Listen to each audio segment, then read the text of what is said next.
سلطان نور الدین زنگی سب کہہ دو رحمت اللہ علیہ بادشاہ ہے.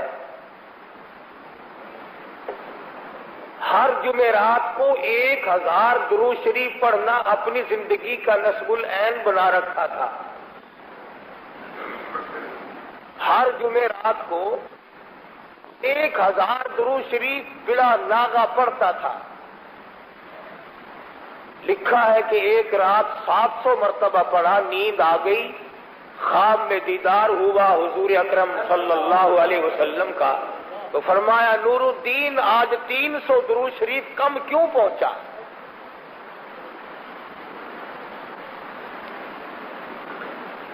بادشاہ ہو کر 1000 درود شریف پڑھا کرتے تھے، ہم غریب ہو کر 100 مرتبہ بھی نہیں پڑھ سکتے.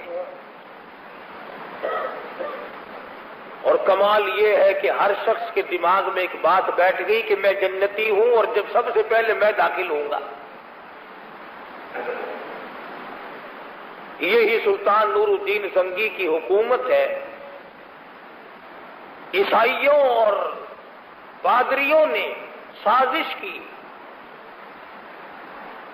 2 آدمی مسلمان ظاہری مسلمان بنا کر کے مدینے پاک بھیجے.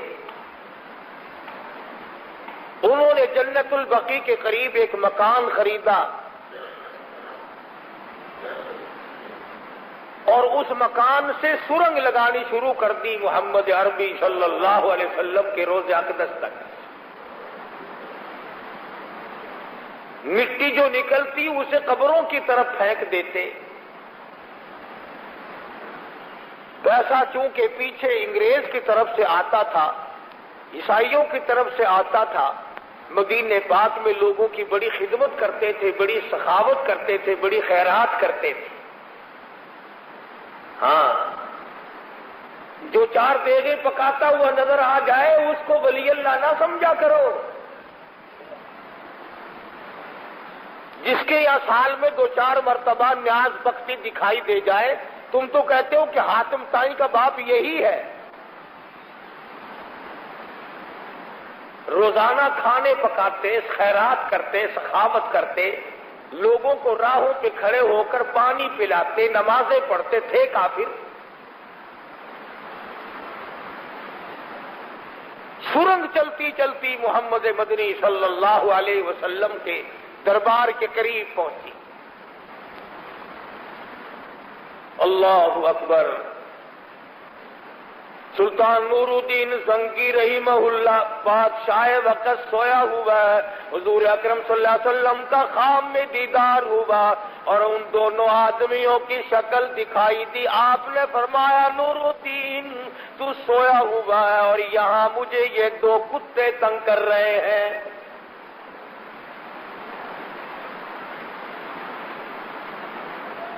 سلطان نور الدین زنگی رحمت اللہ علیہ اٹھا. میرے گناہوں کی شامت مجھے نظر آئی، خواب مجھے نظر آ گیا. اٹھا، وضو کی، نوافل پڑھے، دعا اور استغفار کی، اپنے گناہوں کی معافی مانگی، پھر سو گیا. پھر مدنی کریم صلی اللہ علیہ وسلم کا دوسری مرتبہ خواب میں دیدار نصیب ہوا اور ان دونوں آدمیوں کی شکل دکھائی دی. فرمایا نور الدین تو سویا ہوا ہے، مجھے یہ کتے ستا رہے ہیں.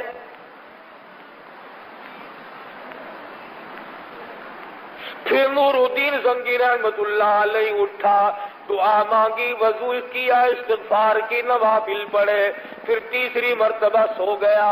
پھر خواب میں دیدار ہوا محمد عربی صلی اللہ تعالی علیہ وسلم کا اور وہی جملہ اپنے ارشاد فرمایا. دونوں عیسائیوں کی شکل دکھائی.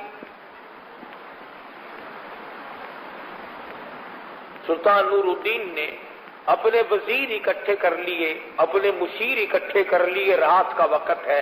کہنے لگا کوئی نہ کوئی بات ہے، اب یہ خواب نہیں رہا. 3 مرتبہ مجھے شہنشاہ کائنات حضرت محمد الرسول اللہ صلی اللہ تعالی علیہ وسلم کی زیارت ہوئی اور آپ مجھے یوں فرما رہے ہیں.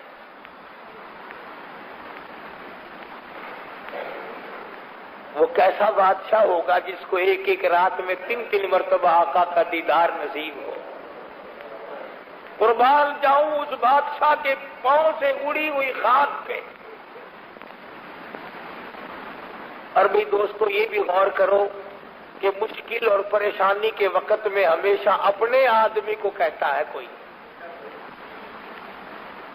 تیری ساتھ کسی کا مقدمہ ہو جائے، لڑائی ہو جائے، رنجش ہو جائے، اس کو جا کے کہے گا کہ جس پر تیرا 100% اعتماد ہو کہ یہ میرا ہے، یار دیکھ میری ساتھ کیا ہو رہی ہے.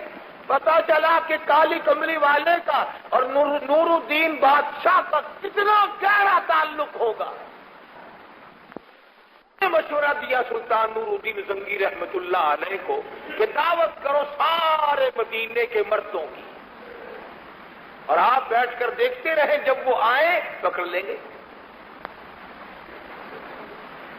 خدا کی قسم کتنا نیک بخت سعادت مند ہوگا وہ بادشاہ جو اہل مدینہ کو دعوت کھلا رہا ہے، سامنے بیٹھا ہے، سارا مدینہ آ رہا ہے، کھا رہا ہے، جا رہا ہے. بادشاہ سامنے بیٹھ کے ایک ایک کی شکل کو دیکھتا جاتا ہے، دیکھتا جاتا ہے. کہنے لگا کوئی نہیں، ان میں سے ایک بھی نہیں.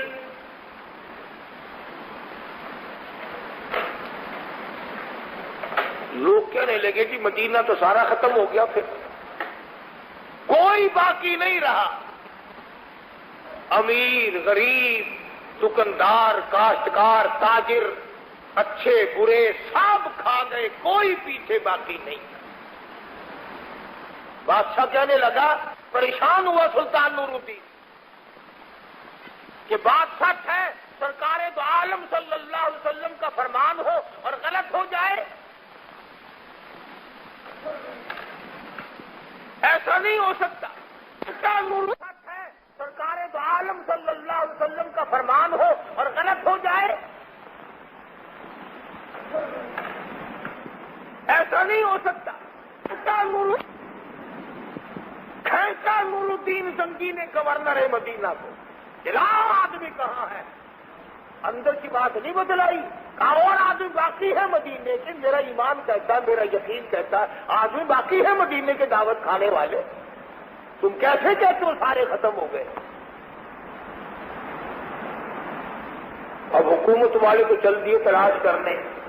ایک وہیں پہ ہمارے حاجی شفیع صاحب جیسا اچھا آدمی پاس کھڑا ہوا تھا، کہنے لگا جی مینوں ہن یاد آئے، دو بندے بڑے نیک، بڑے ولی، بڑے سخی، بڑے حاکم تائیں، پر ایک گل ہے وہ کسی کا کھاندے نہیں، وہ تو کھواندے ہیں سارا ہی دن. وہ کسی کا نہیں کھاتے، وہ تو سارا دن کھلاتے ہیں، لوگوں کو سخاوت کرتے ہیں، پانی پلاتے ہیں، ستو پلاتے ہیں، پیسے دیتے ہیں، غریبوں کی امداد کرتے ہیں، مریضوں کی عیادت کرتے ہیں. سلطان نور الدین بادشاہ کہنے لگا چلو لاؤ تو صحیح، وہی کھائیں گے، میں دیکھ تو لوں گا، زیارت تو کر لوں گا ان کی. ان دونوں نیکوں کو بلا کے لائے جو لوگوں کی نظروں میں ولی اللہ بنے ہوئے تھے. بادشاہ دیکھتے ہی پہچان گیا کہ یہی ہے وہ بدماش. پکڑ لیا اور ان کی مالش شروع کی. یوں لکھا کتابوں میں کہ لوگوں میں ایسا سکہ بچھا رکھا تھا انہوں نے کہ پٹائی ان کی ہو رہی تھی، سارا مدینہ رو رہا تھا. ہائے نیکوں کو مار دیا، ہائے غضب ہو گیا، ہائے وہ دیکھو وہ ستو پلانے والے کی پٹائی ہو گئی، اور فلاں نے جس نے مجھے کپڑا دیا تھا اس کی پٹائی ہو گئی. عورتیں رو رہی ہیں کہ یہ تو ہمیں غریبوں کو کپڑے دینے والے نیک لوگ. ان دونوں کو مار پڑ رہی ہے اور سارا مدینہ رو رہا ہے.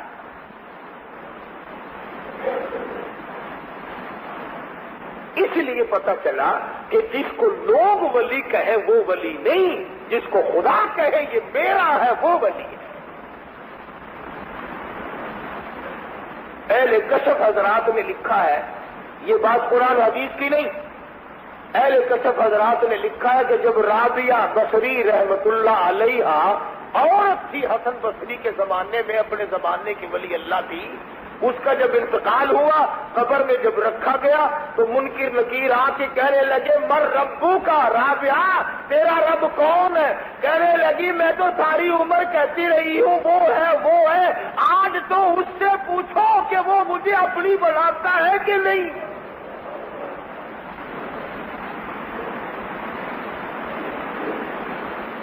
میں تو ساری عمر اسے پکارتی رہی ہوں، آج تو اسی سے پوچھو کہ وہ میرا بنتا ہے، مجھے اپنی بناتا ہے کہ نہیں۔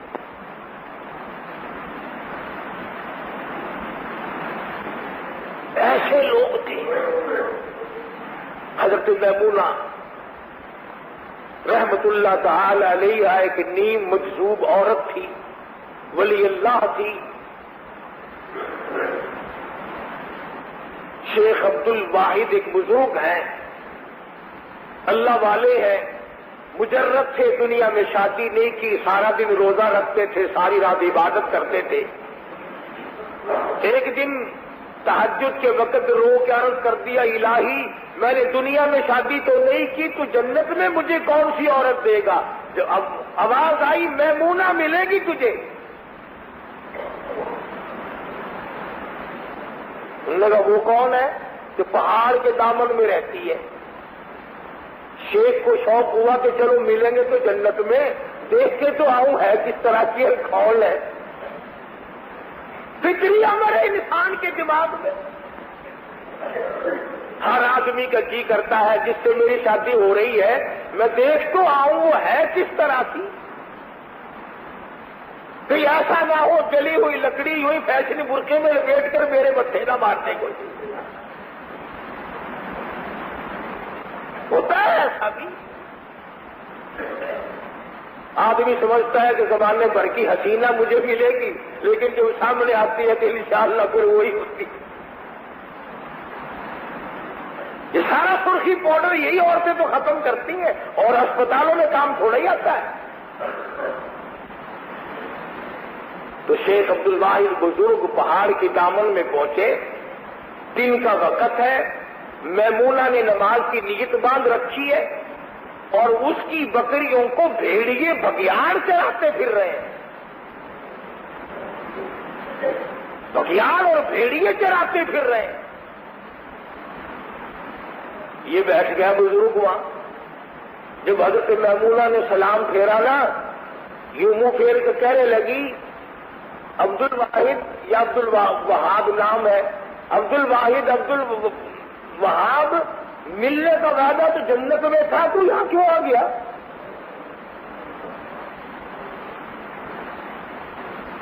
اس کو مانا لے جانا، جہاں وہ لے جایا کرتے ہیں کہ ان کو بھی علم غیب تھا، اور خدا جس کو بتا دے۔ ٹیلی فون آ جاتا ہے ریلوے اسٹیشن پر کھانے وال سے کہ تیزگام اتنے بجے پہنچ رہی ہے، وہ اعلان کر دیتے ہیں، یہ غیب کا علم تھوڑا ہی ہے، وہ تو کھانے والوں نے خبر دی۔ اللہ جس کو جتنی خبر دے دے اتنی رہے گی نا، زیادہ تو نہیں۔ اللہ بھی اپنے خزانے تو کسی کے حوالے نہیں کرتا۔ حضرت میمونہ کہنے لگی، یا کیوں آیا؟ ملنے کا وعدہ تو جنت میں تھا۔ کہنے لگا میرا نام کس نے بتایا تجھے؟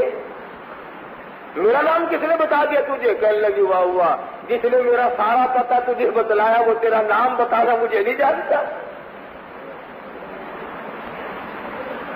اور وہ حیران ہو کر کے دیکھنے لگا کہ بھیڑیے بگیاڑ بکریاں چراتے پھر رہے ہیں۔ کہنے لگی کیا دیکھ رہا ہے؟ میں اس کے کام میں لگی ہوں، وہ میرا کام خود کرے، بھیڑیوں سے کرائے، کوئی کرے، مجھے کیا غرض ہے؟ میں اس کی عبادت میں لگی ہوئی ہوں، میرا یہی کام ہے۔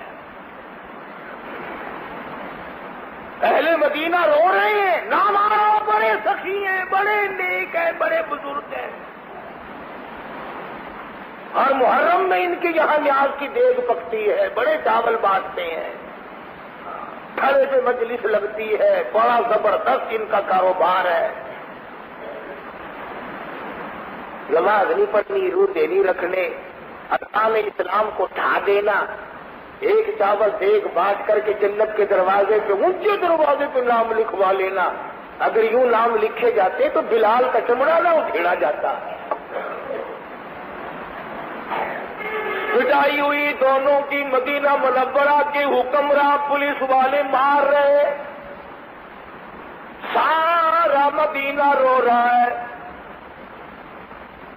یہ کیا بات ہوئی؟ جو اتنے نیک تھے، جتنے اللہ والے تھے، اتنے سخی تھے، ان کو نہ مارو، یہ تو سارے مدینہ پہ رات دن صدقہ کرتے ہیں، کھانے والے نہیں کھلانے والے ہیں۔